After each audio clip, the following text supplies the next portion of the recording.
Well, Joseph Keshishian joins me now live from Los Angeles. He's the author of several books on Saudi Arabia and the Gulf nations. Nice to have you back on the programme, Dr. Keshishian. I wonder why Saudi Arabia has taken this stance when it was relatively quiet with Tunisia and Egypt.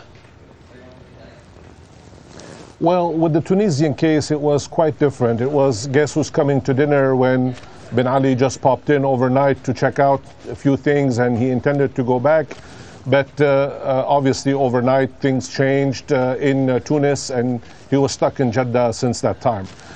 With Egypt, I think people forget that despite all the criticisms that one can legitimately make against the Mubarak government, Mubarak actually turned power over to first his Vice President General Sulaiman and then eventually to the interim government, the military government under General Tantawi right now. In the case of Syria, we do not have any indication whatsoever that President Assad is even considering the idea of turning power over to someone else.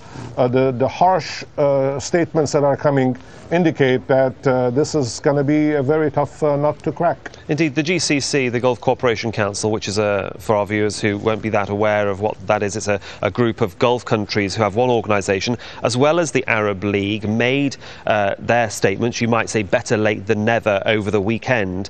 But why do you think Saudi Arabia is going it alone? Well, it's really not going it alone. I think that the Qatar government pulled its ambassador several days ago. Already, the Italians have done so as well. The GCC has now spoken. Even the Kuwaiti government has criticized the Assad government. But I think you're correct. The Saudis are essentially trying to realize that unless they really take on the leadership position within the GCC, that their public will turn against them. I think the Saudis are very aware and very conscious of public opinion inside the country. These pictures that we're all seeing, not just on television broadcasts, but also on the internet, horrible images, obviously are affecting a lot of people inside Saudi Arabia who are perhaps venting their frustrations in majlises and closed settings, and the Saudis are reacting to that. Dr. Keshishian, it has to be said that when events like this transpire, one assumes that there is a lot of backdoor negotiation going on between diplomats that we are not privy to.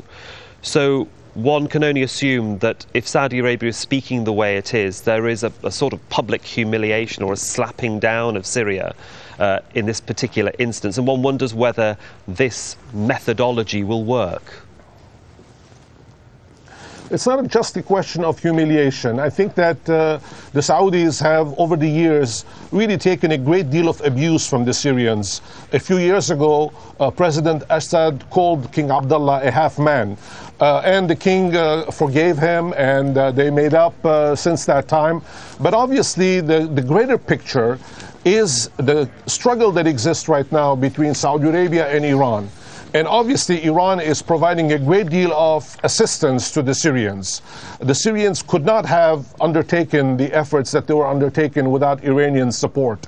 And to a certain extent, the Saudis are also reacting to the incursions that the Iranians perpetually seem to be engaged in throughout the heartland of the Arab world. To a certain extent, the back-channel door discussions are continuing, but there is also a reluctance to kind of appear that you can take the punishment forever and ever and ever. Well, we shall see what does happen in the coming weeks and months. For the moment, Dr. Joseph Keshishian, thanks so much for joining us from LA. Thank you.